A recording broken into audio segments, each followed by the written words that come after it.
Êxodo 20, abra aí, para nós darmos um startup.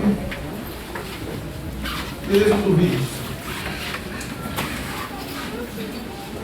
Deixa eu falar um pouquinho dessa história, da questão dos 10 mandamentos. E antes eu quero fazer uma oração, se você abrir a Bíblia, Êxodo 20. Do versículo 1 a 3.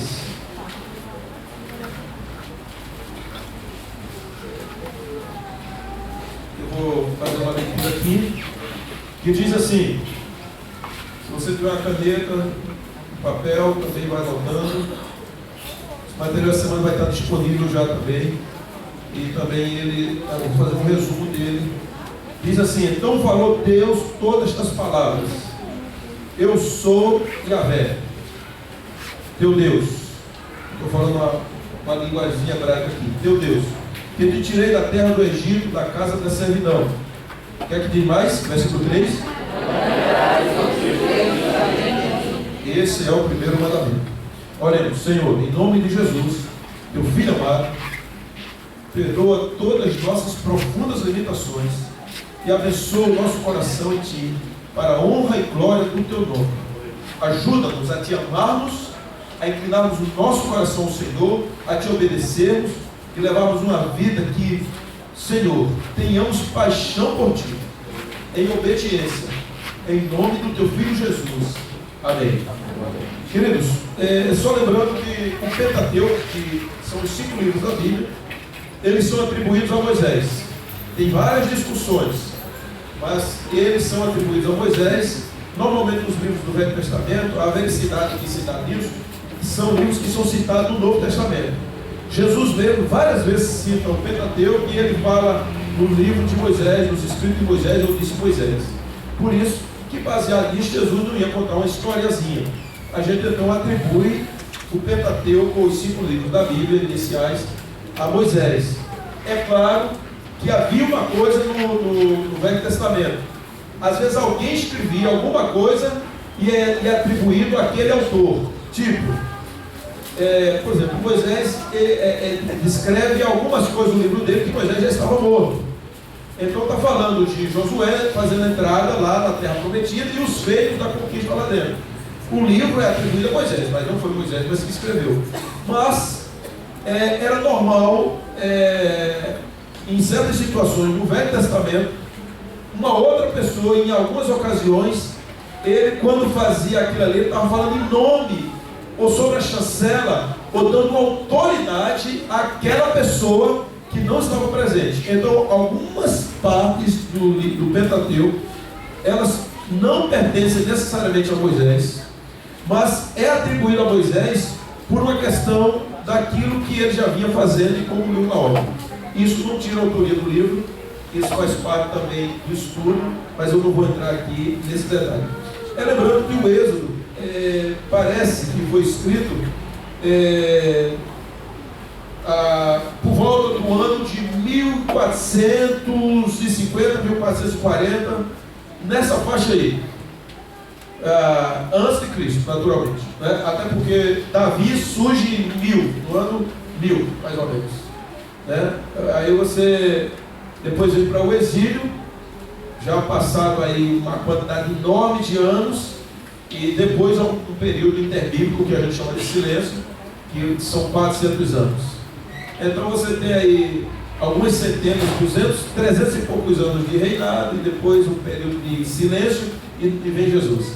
Mas então no ano de 1440, 1450, acredita-se que o Êxodo tenha sido escrito por Moisés, mais ou menos a pesquisa, vendo dentro inclusive de alguns faraós do tempo, fazendo uma análise pelo estudo da história mesmo secular, da história egípcia, e outros povos como os íctos e outras pessoas. Mas, versículo 3: não terás outros deuses diante de mim. Então, o Senhor ele não começa logo ordenando. Aqui no versículo 1, ele começa se revelando. E ele já diz no início do versículo 1: eu sou Yahvé, o teu Deus. Primeiro ele se revela: eu sou Yahvé, o teu Deus. Teu dá uma conotação de propriedade, não é verdade? É teu, é meu. Então Deus já se revela como? Eu sou teu. Por isso que nós falamos meu Deus. Então ele já, olha, no tempo que Deus ainda estava começando a se revelar, ele falou assim: eu sou teu Deus. Ele já começa falando isso. E depois ele se revela quem é, e se revela para o que veio, ou para o que fez. Para o que veio ou para o que fez. Eu te tirei da terra do Egito. Então primeiro se revela: sou teu, também sou o Todo-Poderoso, e tirei você de algum lugar que não era para você estar lá. Você era escravo, eu tirei lá. Depois que isso ele se revela, ele agora diz: por causa disso, que eu sou o teu Deus, eu te resgatei da escravidão. Baseado nisso, eu agora faço de uma coisa para você: não terás mais nem Deus para você. Lembra-se que naquele tempo os deuses dos egípcios não eram poucos. Astarote e vários outros deuses dos cananeus estavam presentes na cultura de todo o povo, e não era diferente dos hebreus. Um povo que foi uma família pequena para dentro do Egito e se tornou numerosa, centenas de milhares de cabeças de pessoas de uma raça a partir de troncos Jacó. Então o Senhor, ele se revela. Então, se nós não entendermos, começa aqui, se Israel não entendesse quem era que estava falando e o que fez, também não teria nenhum entendimento para quem adorar. Concorda comigo? Você saiu de casa, mas você saiu de casa porque você acredita que tem Deus. E depois você saiu de casa, a grande maioria, porque Deus já agiu na sua vida. Então por isso você fala assim: eu vou buscar mais. Eu já busco na minha casa, no meu carro, nas ruas, no meu escritório, mas eu quero ir para a igreja buscar mais. Entenderam agora? Foi isso que Deus falou a quem? A Israel. Moisés está certo. Moisés, como o legislador, como guia, falou. Antes disso, deixa eu falar uma coisa. No meio de numerosas nações, Deus disse o quê? Eu escolhi Israel. Eu escolhi Israel. Então Israel não foi de vontade própria, falou assim: eu vou adorar a Deus. Não, porque o negócio começa lá atrás com o pai da fé Abraão, mas Deus se revela. Nós também não conhecemos Deus por vontade própria, mesmo tendo livre-arbítrio. O nosso livre-arbítrio, aí aqui eu vou realmente usar uma linguagem que Calvin destacou isso muito bem, é a questão de que nós não tínhamos condições de achar Deus se o Senhor não se revelasse a nós por causa da cegueira do pecado que habita em nós estávamos mortos. Embora ainda a imagem e semelhança de Deus, mas absolutamente deturpada, absolutamente nevoada, inebriada, nós não tínhamos condições. Pense agora como foi para você conhecer Deus. Pense agora. Ou você nasceu num berço onde as pessoas já estavam lá falando, como eu falo com meus filhos, como o Anderson está falando lá para a filhinha e tal. Ou você, um dia alguém pregou o evangelho para você, ou você deu um panfleto, ou teve um sonho, ou alguma coisa, e teve que se revelar. Não, pastor, eu não lia nada, não conhecia nada, eu olhando assim, aí descobri tal, e entendi que havia uma trindade, e que o Espírito Santo, e tal. Foi assim? Não foi na vida de ninguém. Deus se revelou. Então, Deus se revela a seu povo quem Ele é. Ele diz: eu te tirei da terra do Egito. Lá em Tito 3, de 3 a 7, diz assim: pois nós também, outrora, Tito, você anota aí, depois você vai ver, 3, de 3 a 7, nós também, no passado, éramos nécios. O que é nécios? Loucos, malucos, doidos. Mas não era doido por Deus, não. É porque não tinha Deus. Desobedientes, desgarrados. Nós éramos diz Tito que de toda sorte de paixão. Quando, porém, se manifestou a benignidade de Deus, nosso Salvador, quando, porém, se manifestou a benignidade de Deus, Deus se manifestou a mim como se manifestou a Israel. Amém? Está ligado? Está entendendo tudo? Deus se manifestou lá. Então, quando Ele se manifestou, e o seu amor para com todos, não por obras praticadas por nós, porque tanto Israel quanto nós estávamos caídos no pecado, não foi nada de bondade, como algumas religiões aí pregam. Fazendo bem, a gente encontra Deus. Não! Deus encontra você e você faz o bem. E quando você faz o bem sem encontrar Deus, até serve para essa vida, mas não lhe dá a vida eterna. Essa é a verdade. Porque mesmo os países como a Coreia do Norte, o país número 1 em termos de perseguição, lá tem, se você for lá, tem regras na família para você fazer o bem. E mesmo assim eles são doutrinados a falar que só tem lá aquele menino lá do cabelo espetado que faz do pessoal uma brincadeira. Entendeu? Então, para nós, por obra de justiça praticada por nós, mas segundo misericórdia, Ele nos salvou mediante o lavar regenerador e renovador do Espírito Santo. Ele fez a obra em mim e você. O Senhor, que Ele derramou sobre nós ricamente por meio de Jesus Cristo, nosso Salvador, a fim de que, justificados por graça, nos tornemos seus herdeiros, segundo a esperança da vida eterna. Então, amar a Deus, para Israel, o primeiro mandamento de Deus, quando o Senhor diz assim: Israel, não terás outros deuses diante de mim. Por que isso? Porque Deus é o centro da obediência e da revelação. Diga: Deus é o centro da obediência e da revelação. O Senhor já se revelou dessa forma para Israel. Ele é o centro da obediência e da revelação. Então, esse primeiro mandamento, ele é de fato um testemunho de Deus de exclusividade. Exclusividade e singularidade. Exclusividade porque é só para mim. E singularidade porque só existe eu. Somente eu existo. Não há mais nada. E Deus se protegeu quando Moisés foi lá. Ele disse: olha, eu vou passar aqui de costas aqui. Porque fica Moisés lá brincando: eu quero te ver, Senhor, eu quero te ver. Ele disse: você não tem condição não. Faz o seguinte, fica ali, eu vou passar assim de costas. Ele vê assim, Em outras palavras, não dava para desenhar Deus. Não dava. Porque Deus, sabendo do povo caído, que bota o olho em tudo e adora gente, negócio, tal, ele quer que ele falou? Ele falou assim: eu não posso me permitir que ninguém veja, porque vão fazer retrato meu, fotografia, isso vai virar um negócio. Então aquela questão lá da Capela Sistina de Michelangelo, meu Deus do céu, você é só a ideia de Michelangelo, mas não é daquele jeito, entendeu? Mas não é assim. Então Deus quer exclusividade. Ele é um Deus e Senhor e é exclusivo. Jesus já disse: Alfa e Ômega, princípio e fim. Eu sou o primeiro e o último. E interessante que o primeiro não é o primeiro que foi criado. Esse primeiro aqui é na conotação de eternidade.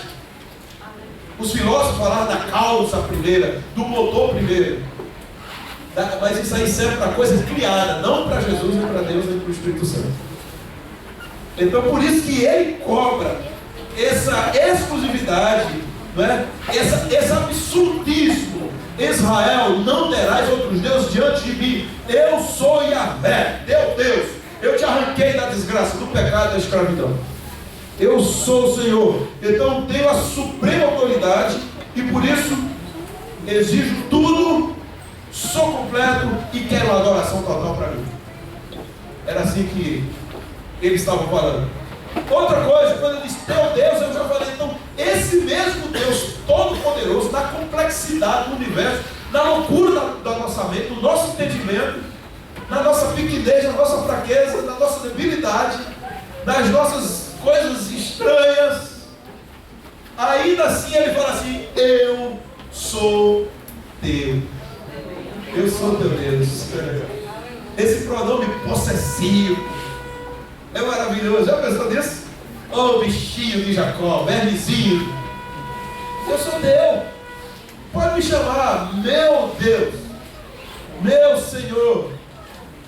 Porque esse Deus todo complexo, todo poderoso, Ele também é o Deus que se entrega totalmente a nós, sabe?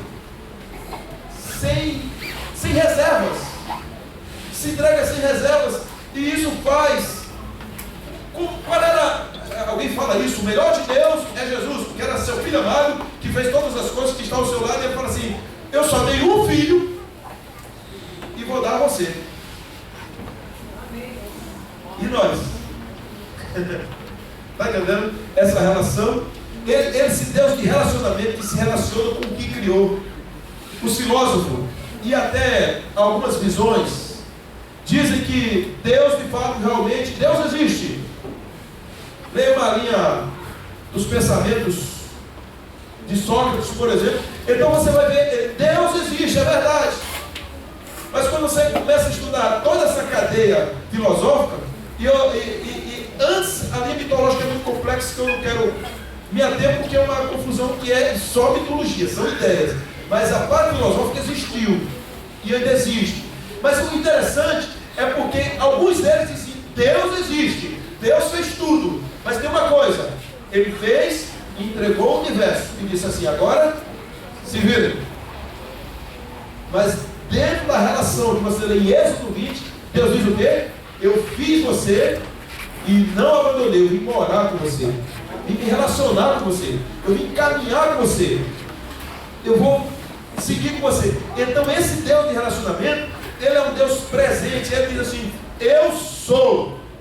E esse eu sou, esse Yahvé, Ele está dizendo: eu sou presente, eu sou constante. E lá em Hebreus 13:8 diz que Ele é o mesmo que hoje, ontem, e não é nem amanhã, porque é de amanhã, é eternamente. É o Deus eterno com você. Amados, o eterno desceu até nós. O eterno, supremo, todo-poderoso, Ele veio até nós. A Bíblia diz que Ele veio e habitou em nós em forma de gente. Ele habitou em nós. Ele não só veio até nós. Ele não só veio até a casa do Kleber, só a minha casa. Ele não só veio, como Ele entrou em mim. E apesar da minha loucura, da debilidade, da sua, Ele se fez morada dentro de você. E Ele agora lhe chamou do templo do Espírito Santo. Louvado seja Deus. Então é esse Deus de todos os seres do universo. Somente Deus, somente Ele, de fato, tem essa dignidade, uma coisa intrínseca. E essa palavra intrínseca é uma coisa junta, coadunada, agarrada, células comprimidas. É assim. É o Senhor. Algo que é interessante, porque Deus, a essência dele pertence a Ele mesmo. A essência de Deus não só pertence a Ele, como Ele é inerente, é agarrado, é dele, por Ele e para Ele. A essência de Deus. Agora, a essência que eu tenho não me pertence, ela é adquirida, ela vem do Pai, ela vem do Senhor. É diferente. Entendeu? Porque nesse primeiro mandamento, o Senhor diz assim: eu sou Deus, eu sou o Deus que te tirou da casa da servidão, não terás outros deuses diante de mim. Não tenha mais ninguém, não tenha outros deuses. E é interessante porque nós poderemos nos aprofundar muito aqui dessa questão que outros deuses, porque esse Deus que diz não tem outros deuses, que Ele falou te tirei, Ele é um Deus de ação salvadora, libertadora, conservadora, transformadora. Ele é o Deus que leva vida para nós. Ele é o Senhor que nos tira da cegueira. Então todas as outras coisas poderão ser associadas, mas o Senhor coloca em nós a essência dele. Não é nossa, a essência dele dentro de nós, esse Deus Salvador. E Ele é fiel. É um Deus fiel. A Bíblia diz isso: todo homem mentiroso, porém seja Deus verdadeiro. Ele é fiel. Ele é o Senhor fiel nas nossas vidas. Ele não muda de opinião. Seus propósitos, a Bíblia diz que são eternos. Ele é fiel a si mesmo. Ele é fiel ao plano que designou para mim e para você. Por isso que ele, quando diz assim, não tenhais outros deuses, sabe por quê, irmãos? Porque se nós resolvermos deixar o Espírito Santo mandar em nós, e a gente de fato se tornar íntimo de Deus, fique sabendo que Deus cumprirá todos os propósitos para o qual Ele designou a seu respeito. E a Bíblia diz que os planos de Deus a nosso respeito são o quê? Planos de paz. Plano de paz e não de guerra. Você já pensou nisso? Qual é a guerra que você está enfrentando?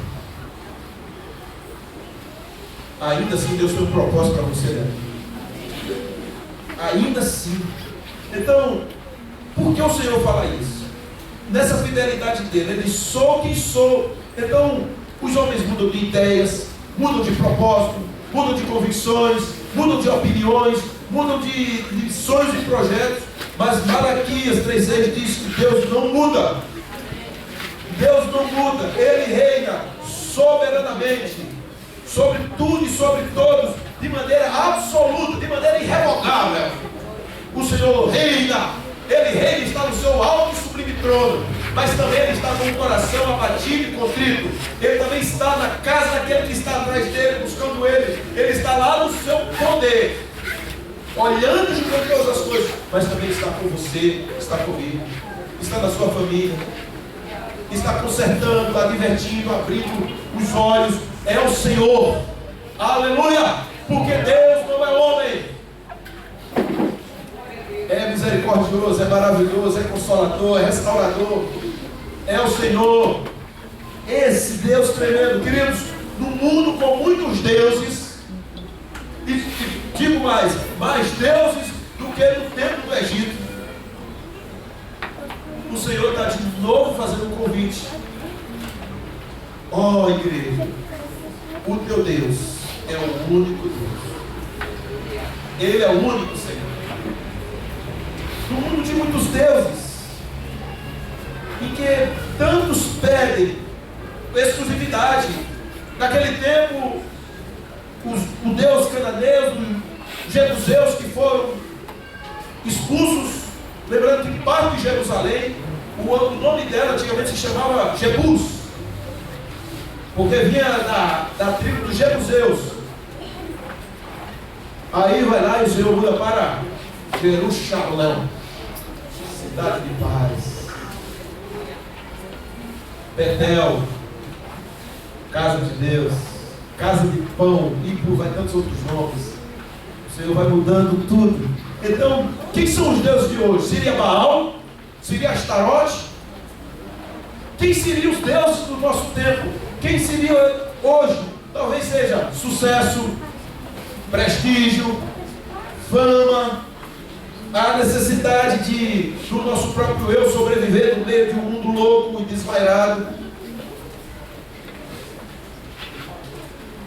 Mamon, o dinheiro, a vontade desenfreada, né? Os ídolos modernos, eles trazem insegurança, trazem uma necessidade de aceitação, de escravidão, do eu pertencer a mim mesmo, da coisa da admiração.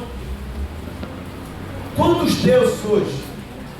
O que é que está lá chafurdado na nossa cultura, em conceitos que foram criados com o tempo, que absorvemos dos nossos pais, ou que absorvemos como crentes, dentro de crenças que estão lá dentro de nós, que nós temos a maior dificuldade de mudar elas, porque vai assim, aprendi assim.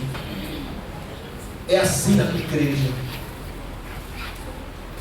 Tem sido assim no tempo. Aprendi isso na faculdade. E nós criamos os nossos pequenos astarotes, os nossos jebuseuzinhos, os nossos deusezinhos. Nós criamos. E por isso, no mundo com muitos deuses, nós deveremos pertencer somente a Deus e estarmos livres de pertencer a toda forma de tirania. Amados, num mundo cão desse, há uma tirania sobre o povo. E digo isso sobre a igreja. Tirania do tempo, tirania do saber, a tirania do ter, do possuir, do ser. Essa tirania desvairada, louca, infernal, que nos deixa absorvidos por um tempo que parece que nada para, só piora. E o Senhor fala assim: tirai os deuses, venha se desescravizar, solta as amarras, seja livre, adore ao Senhor, lá na sua choupana, lá no seu chão batido, lá no seu fusquinha a pé de bicicleta, lá na fila do INSS ou no plano, seja indo fazer uma viagem ali para Carpina ou ir para a Europa. Isso não vai mudar. Onde você estiver, desvencilhe-se dos deuses ocultos de uma cultura infestada, maligna, que deixa qualquer um derrotado. Tem que ser naquela escola, tem que ser naquela faculdade, tem que ser aquilo. E andamos escravizados de todas as formas, financeiramente, relacionalmente. É isso aqui, o mundo com muitos deuses. Mas quando amamos Deus de uma forma tridimensional, conforme li hoje em Deuteronômio 6, ou lá em Mateus 22, no versículo 37, quando o Senhor diz que nós deveremos amar ao Senhor vosso Deus de todo o vosso, de toda a vossa, com todo o vosso coração, alma e entendimento. Tridimensional. Coração, sentimentos, alma, habitação do Espírito Santo, entendimento, razão. Ok? Assim deveremos amar ao Senhor apaixonadamente, não pelas futilidades deste mundo. Salmo 31, versículo 6 diz assim: aborrece os que adoram hinos vãos, eu porém confio no Senhor. Então amar a Deus de todo o coração não significa se relacionar mal com as pessoas, odiar, botar um indumentário, uma capa e chegar, né? Assim. Paz do Senhor, irmão. Eu sou. Ou então andar com o medalhão no peito, pertence ao Senhor. Está aqui. Eu disse: não, vou realmente colocar como Deuteronômio 6, vou estar no frontal, mas é da minha testa aqui. Propriedade exclusiva dele. Isso não é isso. Na verdade, nós precisamos nos declarar do Senhor, amando ao Senhor, vivendo para Ele. Mas o maior significado, a relação de amar ao Senhor, é que Jesus disse: amarás o teu próximo. Amarás o teu próximo. Então o primeiro mandamento contém essa condenação explícita de qualquer forma de idolatria, seja ela visível ou invisível. Então qual a mensagem hoje que Deus deu a Israel lá? Tire todo tipo de ídolo, desfaça do seu coração e esmague, em nome de Jesus. Todo tipo. Lá para Israel e para aqui. Veja só, depois de anos, Moisés morre, o povo entra na terra prometida, Josué já está bem velhinho, vai lá para o capítulo 24 de Josué, e o povo ainda estava com os deuses no coração. E Josué já meio irritado, invocado, chateado. Ele fala assim: olha aí, Israel, vou falar um negócio para todos vocês. Eu já estou mais para lá do que para cá, já estou com o pé na cova, mas tem um negócio a dizer. Vocês escolham aos deuses que vocês querem ser. A gente vem falando disso lá de trás há anos. Há anos vem falando. Vocês lembram de Moisés? De toda aquela geração que atravessou o Mar Vermelho, somente eu e Caleb estamos aqui. Vocês nasceram no deserto. Vocês viram a mão de Deus suprindo todas as coisas: água, comida, vestes e calçado. O Senhor não deixou que a doença estivesse sobre nós. O Senhor não deixou que o sol queimasse a nossa pele. O Senhor não deixou que o frio nos matasse no deserto. O Senhor nos conduziu com o braço forte e deu uma lei de exclusividade para nós. Mas eu estou vendo que vocês continuam com o coração corrompido. E por isso eu vou dizer, escolham a vocês que queiram servir. Agora eu vou dizer a vocês, eu, minha família aqui, a gente vai se ajoelhar diante de Deus. Vai servir ao Senhor. Depois que Josué morre, há um tempo difícil em Israel, porque veio os juízes. E os juízes, a Bíblia diz que cada um fazia conforme desse na cabeça. Porque a lei não estava lá, não tinha restauração. Depois o Senhor começa a suscitar o quê? Sacerdotes e reis, e traz isso de volta. O Senhor levanta homens como Esdras e Neemias, e vários outros santos, mas os deuses não saíram do coração, a religiosidade. Só que nós temos uma facilidade incrível de termos deuses nos nossos corações.